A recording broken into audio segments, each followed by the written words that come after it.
Seperti yang telah dijanjikan Dante, ia akan mengantar Naola ke rumah sakit. Kali ini Bu Warsati pun turut ke sana bersama mereka. Mereka tiba di rumah sakit sudah pukul 7 malam. Naola mempercepat langkah ketika sudah tak jauh lagi ruangan sang papa. Naola membuka pintu dan mendapati Zeni tengah makan bersama dengan Dikta. "Zeni udah makan?" tanya Naola. Di tangannya ada rantang berisi makanan yang memang disiapkan khusus Zeni. Zeni berdiri dan tersenyum. "Iya, ini baru aja ada yang beli makanan." "Itu apa? Buat gue kah?" Naola menganggukkan kepala dan menyodorkan rantang tersebut. Zeni dengan senang hati menerimanya. Namun, senyuman gadis itu memudar ketika melihat Naola tak datang sendiri. Ia bersama Dante dan juga ibunya. "Lo kok bisa bareng mereka?" tanya Zeni dengan suara agak pelan. Naola menyunggingkan senyuman manis. "Iya." Hanya jawaban singkat yang diberikan. "Iya?" Beo Zeni tak paham. Kalau bisa bareng Dikta?" Naola memicingkan mata. "Makan bareng, udah baikan." Naola memilih duduk di samping berangkar sang papa. "Emang siapa yang bertengkar, sih, iya kan?" Zeni menendang kaki Dikta hingga lelaki itu meringis. "Apaan, sih, lo?" lirih Dikta pada Zeni. Keduanya saling melotot. Dante mendeham. "Naola udah datang, kalian udah bisa pulang. Kamu bisa antar Zeni pulang, kan?" Pria itu menatap Dikta yang juga menatapnya. "Gue?" tanyanya sambil menunjuk diri sendiri. "Terus siapa lagi kalau bukan kamu? Lagian kalian berdua pasti udah capek. Jadi istirahat dengan benar." Dante mempersilakan mereka keluar. Dikta yang memang tak suka pada Dante akhirnya berdiri. "Ayo, pergi dari sini. Gue juga enek liat muka dia." Dikta menarik lengan Zeni keluar dari ruangan itu. "Bentar, gue bawa rantang ini dulu." Tak lupa pula Zeni menyambar rantang yang tadi dibawakan oleh Naola. Naola kian bingung dengan sikap keduanya. Ia menggelengkan kepala dan kembali melihat sang papa. Ia mengusap tangan pria itu dengan lembut. "Cepat sadar, Pa. Nao kangen sama papa." Dante duduk di seberang Naola, sedangkan Bu Warsati berdiri di samping Naola. Ia mengusap-usap bahu gadis itu dengan lembut. "Papa kamu pasti segera bangun." Bu Warsati mencoba menghibur Naola. Naola menganggukkan kepala. "Nao tunggu papa bangun, ada banyak hal yang pengen Nao ceritakan ke papa. Nao pengen kayak dulu lagi, cuma ada papa dan Nao." Gadis itu mulai meneteskan air mata mengenang masa lalu mereka. Tanpa sepengetahuan mereka, Pak Maheru juga meneteskan air mata. Tak ada yang tahu bagaimana perasaan dalam keadaan tak sadar seperti itu. "Kamu jangan keseringan nangis, papa kamu juga pasti nggak seneng kalau kamu terus sedih." Bu Warsati menggenggam tangan Naola dan menyeka air matanya dengan lembut. "Kamu pasti kuat." Naola menganggukkan kepala dan memeluk Bu Warsati erat. Wanita itu kini menjadi penopang kala ia merasa terpuruk. Naola sekarang sangat menyayangi wanita itu. "Jangan pernah tinggalkan Nao, Bu." Naola berbicara bersamaan dengan air matanya. Bu Warsati tersenyum manis dan mengusap kepala Naola. "Ibu nggak akan kemana-mana. Ibu akan selalu di sisi kamu. Di sisi Dante selama hidup ibu. Karena cuma kalian yang ibu miliki." Dante mengalihkan pandangan sebelum ia ikutan meneteskan air mata. Pria itu akhirnya memilih untuk keluar dari ruangan itu. Dante berdiri di depan ruangan dan mengembuskan napas berat. Meski ia tak tahu apa yang akan terjadi selanjutnya. Tetapi ia cukup bahagia dengan keadaan Naola sekarang. Tak lagi seburuk beberapa hari yang lalu. Dikta mengomel selama perjalanan pulang. Ia sengaja tadi ke rumah sakit tak membawa kendaraan agar bisa jadi alasan untuk menginap. Namun, apalah daya ia malah ditendang keluar dari sana. Bukan hanya itu, kini mereka duduk di taksi dan ia harus mengantarkan Zeni terlebih dahulu. Zeni yang duduk di sebelahnya menatap Dikta dengan pandangan kesal. "Lo ngapain lagi dah? Dari tadi ngomel nggak berhenti, udah kayak ibu-ibu di pasar." Dikta menoleh dan menjitak kepala Zeni. "Lo tuh yang ibu-ibu. Gue emang calon ibu-ibu." Zeni tak mau kalah. "Lo kalau ngomong jangan sembarangan, gue tinggalin lo di jalan ini baru tahu rasa," ancam Dikta. "Ya udah tinggalin aja, entar gue telepon Naola biar lo makin gak punya kesempatan buat deketin dia." Dikta tak lagi menyahut setelah mendengar itu. Ia memilih terdiam dan menatap jauh keluar kaca. Zeni yang menyadari itu mulai merasa bersalah. "Lo marah ke gue?" tanya Zeni dengan hati-hati. "Lo masih bisa nanya? Perasaan dari tadi gue udah marah sama lo." Dikta menatapnya sinis. "Maksud gue tentang ucapan gue terakhir tadi." Zeni memastikan. Dikta menghela napas berat. "Gue emang udah dari awal nggak punya kesempatan masuk ke hati dia. Gue aja yang goblok tetap sok-sokan keren di depan dia. Harusnya dari awal gue mundur. Dari matanya aja jelas kalau cuma ada Dante di sana. Lo nggak kecewa?" Zeni menatap dalam ke arah wajah Dikta. Dikta menatap gadis yang duduk di sampingnya itu. Debaran itu kembali terasa setiap kali mereka saling bertatapan ataupun bersentuhan. Dikta memutuskan kontak mata dan kembali menatap ke arah kaca. "Gue nggak kecewa." Zeni membulatkan mata. "Berarti lo nggak beneran suka, dong, sama Naola? Lo selama ini pura-pura, kan?" Dikta kembali menoleh. "Lo gila, ya? Kalau gue nggak suka ngapain gue buang-buang waktu? Kali aja lo beneran gila." Zeni berkata dengan lirih dan mengalihkan pandangan ke sisi lainnya hingga mereka tak lagi saling berhadapan. "Ya gue suka sama Naola, tapi kayaknya cuma sekadar suka doang. Gue nggak merasakan debaran seperti gue ada di dekat lo." Begitulah kata dalam hati Dikta. Lelaki itu menatap bahu Zeni dan menarik napas pelan. "Mungkin udah pudar aja," ucapnya asal. Lelaki itu menatap ke arah depan dan melihat rumah Zeni sudah dekat. "Rumah lo udah mau nyampe tuh." Zeni tak menoleh karena memang benar rumahnya sudah di depan. Taksi pun berhenti setelah Dikta memberikan aba-aba pada sopir. Zeni keluar dari mobil tanpa mengucapkan sepatah kata. "Nggak tahu terima kasih banget," omel Dikta dari balik kaca. "Makasih," ketus Zeni dari arah teras rumahnya. Dikta menggelengkan kepala dan kembali menutup kaca. "Itu pacarnya, ya, Mas?" Pertanyaan sang sopir membuat Dikta tersentak. Ia menoleh ke kanan dan kiri. "Bapak ngomong sama saya?" Sopir itu terkekeh dan berkata, "Masa saya bicara sama mesin, Mas?" Dikta menggaruk kepalanya. "Oh, enggak, Pak. Calon gebetan." Lelaki itu kikuk sendiri. Naola tengah merapikan meja tempat ia meletakkan barang-barangnya. Ia tersentak ketika mendengar seseorang memanggilnya pelan. Naola langsung menoleh ke arah berangkar dan melihat sang papa sudah membuka mata. Naola langsung menghampiri dengan mata yang berkaca-kaca. "Papa," panggil Naola pelan. Pak Maheru mengembangkannya senyuman dan melepaskan selang pernapasan dari hidungnya. Naola memeluk pria itu erat diiringi dengan tangisan haru. "Apa kabar, sayang?"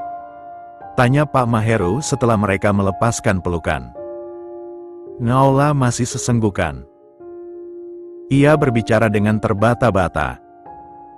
Baik, Pak. Pak Maheru lagi-lagi mengembangkan senyuman, senyum yang selama ini sangat dirindukan gadis itu. Naola menyeka air matanya dan kembali memeluk Pak Maheru. Nao kangen banget sama Papa. Pak Maheru mengusap lembut bahu Naola. Papa juga kangen sama kamu. Keduanya saling melepaskan kerinduan. Naola sangat girang dan berlari keluar memanggil dokter untuk memberitahukan bahwa papanya sudah bangun. Dokter pun datang dan memeriksa keadaan Pak Maheru. Keadaannya kini sangat jauh lebih baik dari sebelumnya. Naola menelepon Dante dan Zeni, menginformasikan jika papanya sudah sadar.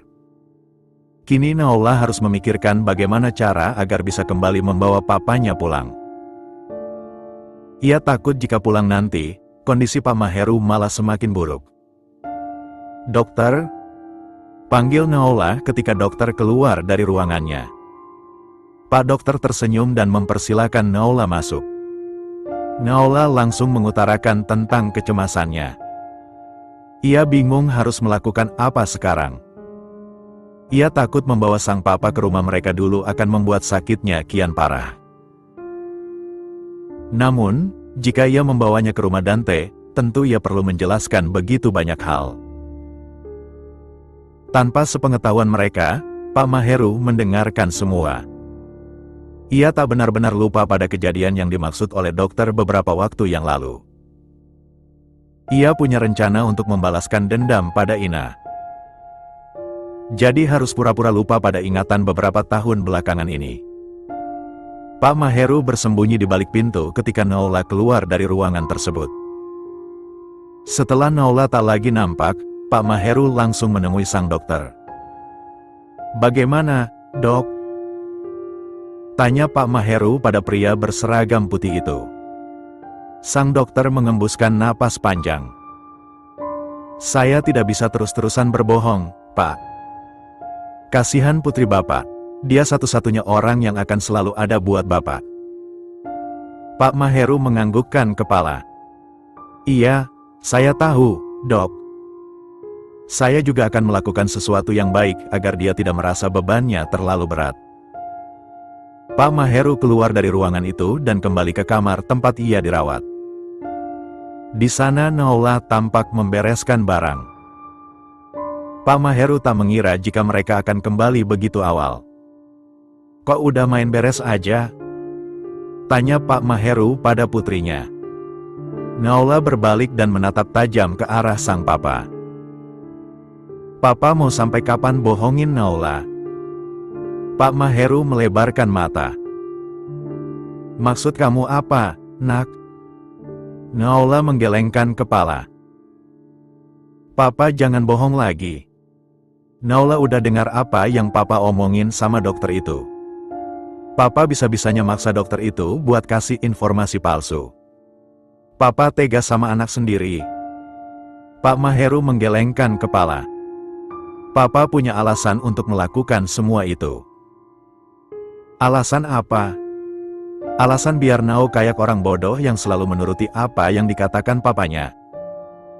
Pak Maheru mendekat dan merengkuh tubuh putrinya. Ia memeluknya erat dan menenangkan hatinya. "Papa punya alasan untuk melakukan itu. Papa harus melakukan banyak hal agar nama baik dan keluarga kita aman." "Maksud Papa?" Naola masih belum paham. Pak Maheru pun menceritakan rencananya pada Naola. Naola sama sekali tak menyela, ia mendengarkan secara saksama. Hingga keduanya berhenti berbicara ketika seorang suster datang ke ruangan itu. Ina yang mendapat kabar jika Pak Maheru sudah sadar pun senang. Ia tak akan menyia-nyiakan kesempatan itu untuk menjenguknya. Tentu untuk tujuan tertentu. Ya, Ina akan menceraikan pria tua itu. Ina membuka pintu ruangan Pak Maheru dengan sedikit kasar. Naola yang tengah menyuapi sang papa tersentak kaget. Gadis itu meletakkan mangkoknya dan menghadapinya mama tirinya itu. "Ngapain kamu kesini?" Ina tersenyum meledek. Gue cuma mau ketemu sama suami gue, emang gak bisa? Ina melewati Naola. Naola tak membiarkan hal itu terjadi, ia menarik tangan Ina dan menyeretnya keluar. Lo apa-apaan, sih? Ina menatap kesal ke arah Naola saat gadis itu menghempaskan tangannya. Pergi dari sini sekarang. Ina menggelengkan kepala dan mendorong Naola hingga terjatuh. Wanita itu menerobos pintu dan kembali masuk ke ruangan Pak Maheru. Wanita itu langsung melemparkan sebuah map yang berisi surat perceraian ke wajah pria itu. Apa ini, Mbak? Tanya Pak Maheru mulai dengan rencananya. Ina mengerutkan dahi. Mbak lo bilang, saya nggak kenal sama Mbak, terus datang-datang ke sini membuat kekacauan. Saya bisa memanggil petugas keamanan untuk mengusir Mbak dari sini. Pak Maheru melempari kembali map itu. Ina meremas tangannya dan mendekatkan bibir ke telinga Pak Maheru. Lo harus tanda tangan surat itu. Pak Maheru mengangkat kepala dan menatap Ina lama, dan kemudian menggelengkan kepala. Ina menyunggingkan senyum meledek dan mengambil kembali map itu. Ia mengeluarkan beberapa lembar kertas dan menyodorkannya pada Pak Maheru. Pria itu akhirnya menerimanya dan membaca isi surat itu. Apa-apaan ini? Surat cerai? Kapan kita pernah menikah? Lo jangan belagu deh, tua bangka. Cepat tanda tangan. Ina menyodorkan pulpen dan memaksa agar Pak Maheru menandatangani surat itu. Saat yang bersamaan Naola muncul dengan 2 orang satpam. Itu, Pak, orang yang mengganggu papa saya. Naola menunjuk ke arah Ina. Wanita itu tak terima. Ia pun berkata, saya istrinya, Pak. Saya punya bukti kalau dia adalah suami saya. Ina pun membela diri. Pak, papa saya sedang lupa ingatan. Gak ingat siapa dia. Tapi, Naola belum menyelesaikan kalimatnya, Ina langsung menyela dan berdiri di samping mereka. Lupa ingatan? Ina menatap Naola lama. Naola juga menatapnya dengan senyuman tipis. Iya, kenapa? Naola menantangnya. Ina mengalihkan pandangan ke satpam yang masih memperhatikan mereka. Mohon maaf, Pak, ini masalah keluarga. Kami akan menyelesaikan nanti di rumah. Maaf sekali lagi. Kedua satpam itu akhirnya pergi meninggalkan mereka. Ina menarik tangan Naola ke depan Pak Maheru. Ia ingin membuktikan jika Pak Maheru benar-benar lupa ingatan. Ina mengangkat tangan Naola dan menekannya kencang. Naola meringis kesakitan. Pak Maheru hampir saja keceplosan meneriakkan nama Ina, untungnya ia masih bisa menahan diri. Dasar perempuan gila. Pak Maheru menepis tangan Ina dengan kasar. Lepaskan tangan anak saya. Ina menatap wajah Pak Maheru dan Naola secara bergantian. Ia berteriak kesal dan keluar dari ruangan itu. Pak Maheru buru-buru memeriksa keadaan putrinya. Untungnya hanya memar kecil. Keduanya tersenyum puas melihat aura kekalahan di wajah Ina. Sudah saatnya perempuan itu tak bisa mencapai apapun tujuan gilanya. Pak Maheru pernah membuat perjanjian dengan wanita itu sebelum menikah. Ia pernah berjanji tidak akan pernah menceraikan Ina. Jika itu terjadi maka seluruh hartanya akan menjadi milik Ina. Ina benar-benar manusia yang licik dan mereka tidak akan tertipu lagi. Papa akan buat dia menyesal untuk seumur hidupnya. Pak Maheru memeluk Naola dengan erat. Keesokan harinya, Pak Maheru sudah bisa pulang. Naola menuntun pria itu masuk ke mobil hitam. Pak Maheru awalnya ragu untuk masuk, tetapi Naola meyakinkan semuanya baik-baik saja. Tak lama kemudian, Dante muncul entah dari mana. Ia masuk ke mobil dan menoleh ke belakang, di mana Pak Maheru dan Naola duduk. Pak Maheru agak kaget karena yang membawa mereka adalah Dante. Naola yang paham dari ekspresi wajah sang papa pun tersenyum. Ia menggenggam tangan pria itu dan berkata, panjang ceritanya, Pak. Sekarang baiknya kita menumpang dulu di rumah Mas Dante. Nanti kalau keadaan membaik, kita balik ke rumah kita." Pak Maheru tak menyahut, pandangannya fokus ke arah depan, pada Dante yang mulai menyetir. Naola mengulum bibirnya, ia merasa agak aneh ketika menyebut kata Mas Dante. Untungnya Pak Maheru tak terlalu memperhatikan ucapannya sehingga ia bisa lebih santai. Ketika Naola hendak menatap ke depan, tak sengaja ia melihat Dante tersenyum di kaca mobil. Pipi gadis itu memerah dan spontan menundukkan kepalanya. Hampir setengah jam mobil melaju dan tiba di depan rumah keluarga Dante. Di depan rumah, Bu Warsati sudah berdiri untuk menyambut kedatangan mereka. Naola turun bersamaan dengan sang papa. Bu Warsati menyapa dengan ramah. Naola memeluk wanita itu erat. Seolah mereka tak bertemu selama beberapa waktu. Kini gantian, Dante yang mengajak Pak Maheru masuk. Ia hendak menuntun, tetapi pria itu langsung menolak dan mengatakan ia bisa berjalan sendiri. Dante menunjukkan sebuah kamar yang tak jauh dari kamar Naola. Itu memang sengaja dipilih Naola untuk papanya agar ia juga mudah untuk memantau. Pak Maheru tak banyak bicara sejak mereka tiba. Pria itu duduk di atas tempatnya tidur dan menatap sekeliling yang tampak sederhana, tetapi terlihat indah. Dante duduk di sebelahnya dengan senyuman tak pudar. "Istirahatlah, Pak," kata Dante kemudian berdiri. Ia hendak keluar dari kamar itu, tetapi Pak Maheru menahannya. "Kamu bersikap sangat baik, apa tujuanmu?" "Saya bersikap baik pada orang yang baik, Pak." Dante tersenyum lagi dan bergegas keluar dari ruangan itu. Pak Maheru tampak tercenung dengan kalimat yang baru saja didengar. "Apa dia orang baik?" Pak Maheru menghela napas panjang dan menggolekkan diri di atas tempat tidur. Ada banyak bayangan masa lalu di kepala pria itu. Ia ingat jika sebelumnya begitu banyak luka yang telah ditaburkan pada putri sematawayangnya. Namun, kini bisa dilihat jika hanya putrinya lah yang selalu ada untuknya ketika ia benar-benar jatuh. Ada penyesalan yang amat mendalam. Ia tak bisa membayangkan jika terus berlanjut hidup bersama wanita yang sama sekali tak mencintainya. Tetapi hanya mencintai harta keluarganya. Pak Maheru menatap langit-langit kamar dan mengembuskan napasnya secara perlahan-lahan. "Kamu lagi ngapain?" Naola tersentak ketika seseorang bersuara. Tangannya tak sengaja menyikut gelas yang telah berisi kopi panas. Gelas itu jatuh ke lantai dan isinya tumpah membuat lantai berubah hitam. Naola gemetaran dan ingin membersihkan kacanya. Tangan putih itu terkena beling dan mengeluarkan cairan merah. "Naola." Dante langsung menghampiri dan menarik Naola menjauh dari tempat itu.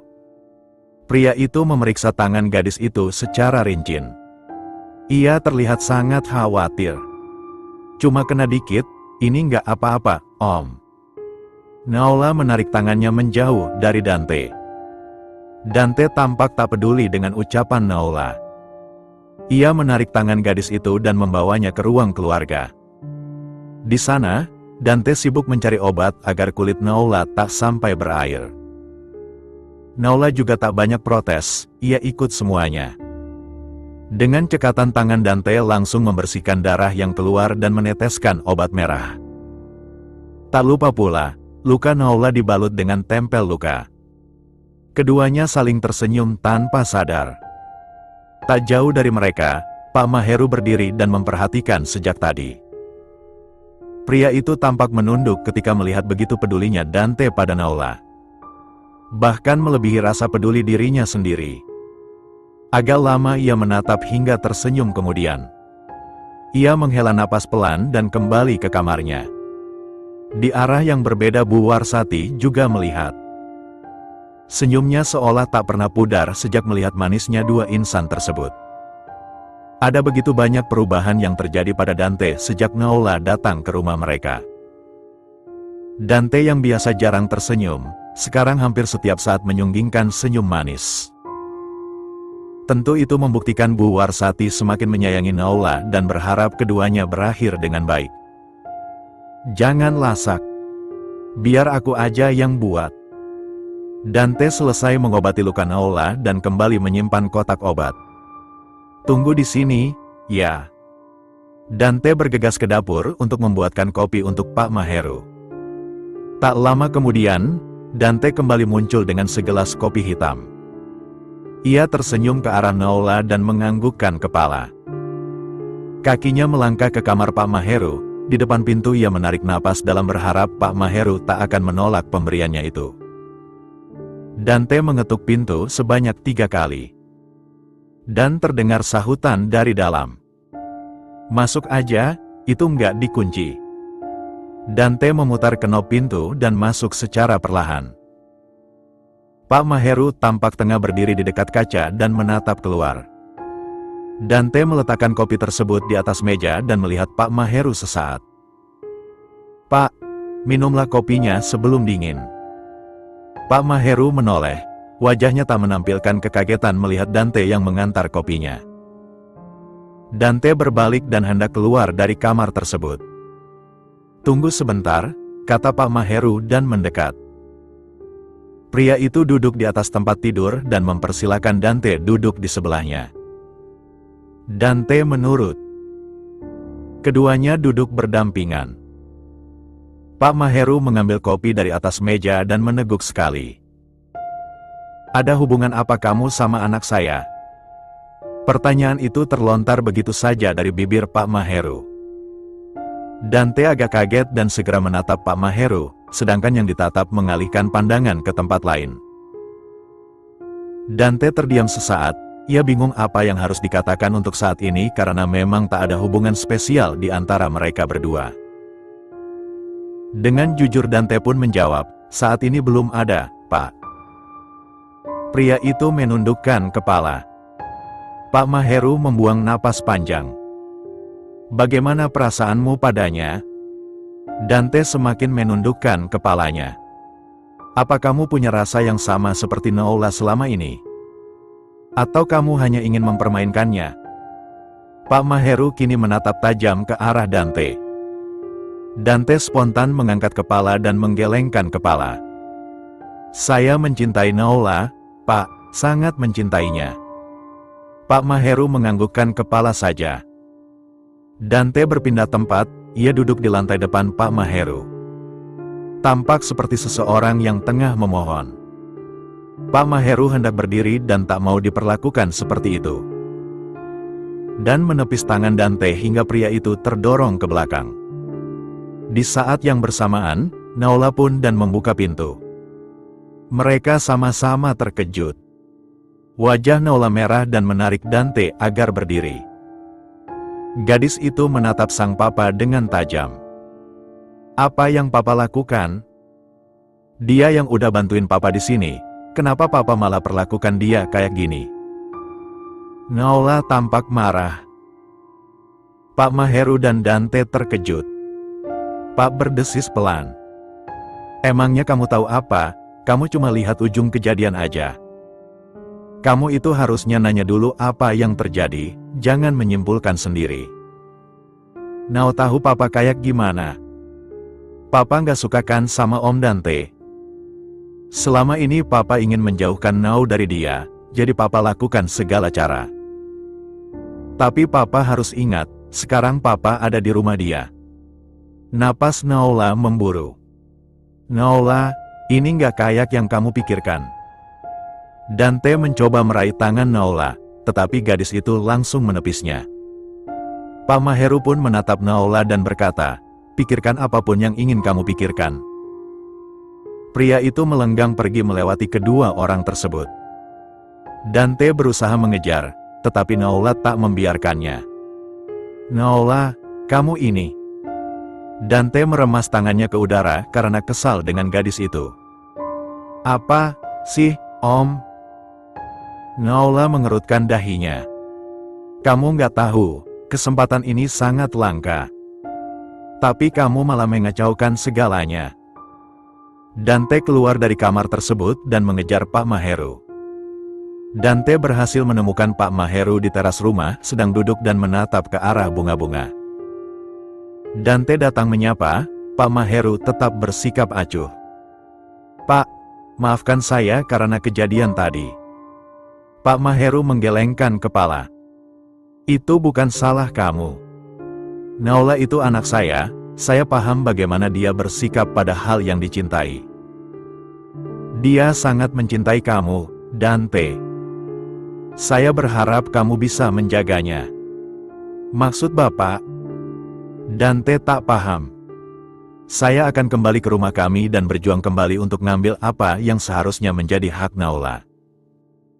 Saya tidak akan pernah membiarkan iblis itu membuat anak saya menderita.